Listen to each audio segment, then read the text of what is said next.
Now this next one, I'm not gonna lie. If I'm Netflix, I'm fuming right now. I'm throwing stuff against the wall because Sony, I thought we were exclusive is probably what Netflix is saying. We were in a relationship. We had a thing. And then you go and ruin that thing. So what we're talking about is Sony has signed a deal with Disney Plus a week after they signed a deal with Netflix to bring their content to Disney streaming services.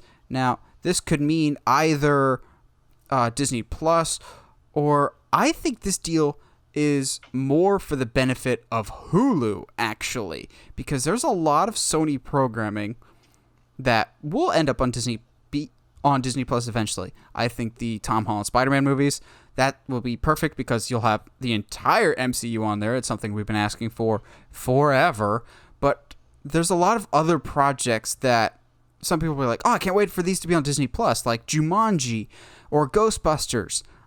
I don't see those going on Disney Plus. I think this was a move for the bolstering and the strengthening of Hulu more than anything else, because Hulu is still a strong third. It's Netflix, Disney Plus, and Hulu.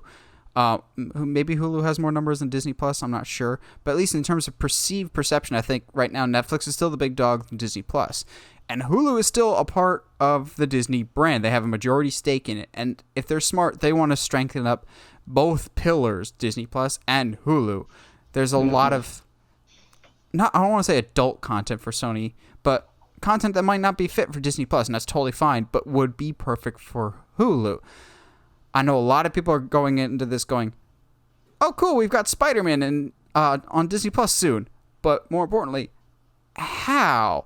Because you just signed this deal with Netflix. So basically what this means is there's a thing called I'm trying to remember what the specific window is called, but there's a window of time of you got your theatrical release, and then you've got, after that, who gets the streaming rights first. So once the Sony movies are done with their run in theaters, they will go to Netflix for 18 months.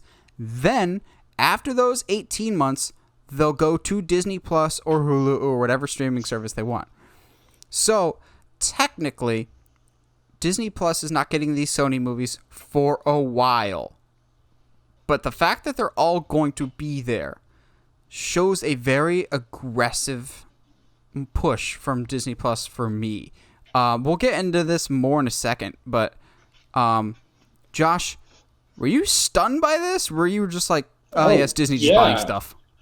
No, yeah, because I remember you and I talking. I was like, oh yeah, okay, cool. So Sony and Netflix made a deal. That makes sense. That's perfectly good for them. And then I saw.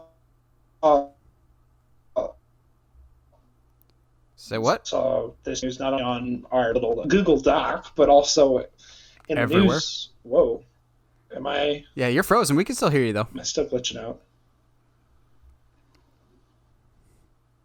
Okay, that's weird.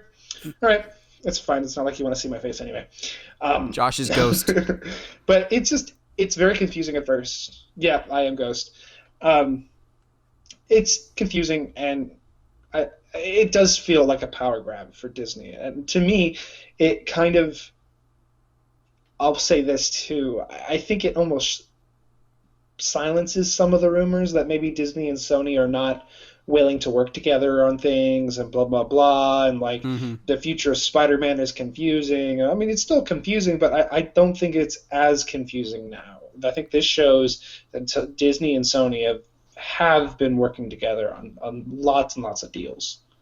Yeah, I think this, at least to me, confirms that Tom Holland is not going anywhere in the MCU anytime soon, which actually might lend credibility to those rumors that I've heard for quite a few years now, that given that they weren't from reliable sources, I didn't necessarily believe them, and I still don't know if I 100% believe them, but there's been rumors for a while that Disney's planning 3 Tom Holland trilogies. So we're going to have the ones that we have right now with Homecoming, Far From Home, and No Way Home when he's in high school. Then we'll have a trilogy of him in college, and we'll have a trilogy of him as an adult. To which I'm going, that seems a bit ambitious. But Spider-Man is the most marketable character in Marvel history, and it would make sense why he would get the most movies, and Tom is young enough that he would be able to do these. And with no Steve Rogers Captain America, no Robert Downey Jr.'s Iron Man, they're gonna need a flagpole, tentpole type character. Josh, I think, has his hand raised. He's kind of blurry in and out. I have comment, teacher. I have comment. So I rewatched the finale on today's Tuesday? Yeah, on Sunday, a couple days ago. Mm-hmm. And I listened again to Sam's speech there at the end. And he seems to tell the politicians, hey, you've got a lot of power. You're supposed to be responsible with it and stuff like that. And I instantly thought of our theory for Spider-Man, and for Spider-Man 3, and I was like, are they already saying they're going to go that direction? If we're right, I doubt it. But if we're right, I don't think it's possible that we're not. I don't think it's possible that we're wrong. Josh is being that narcissistic. There's no way we're wrong here. No. I've been right about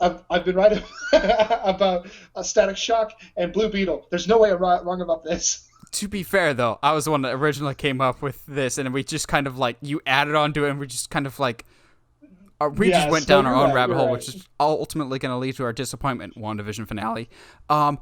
So I think this signifies that Tom Holland is staying for the long haul. However, there's a bigger thing that I didn't even notice, but someone brought up, I believe it was John Campea brought up, that this is actually the first bit of property that Disney has acquired for Disney Plus. This is not this is the first piece of outside of the stuff that they own that they're bringing into Disney Plus. You'll be like, well, what about the Fox stuff? They owned Fox before they launched Disney Plus. This is the first bit of content that they're licensing from another company to bring to their platform, like what Netflix is doing. So to me, this is, yes, Netflix, we're doing the original content just like you, but we're going to try and beat you at your own licensing game, which is how Netflix has made its money for a lot of years, and it's going to not be anymore because people are taking back the content like Warner Brothers and Universal. So I think this is a big signifying move of Disney Plus is taking the gloves off when it comes to trying to dethrone Netflix, to going, okay, we've cemented ourselves in our solid first step. Our phase 1 went well. Phase 2 is we're coming for your throat, Netflix, and we're going to low blow you if we have to.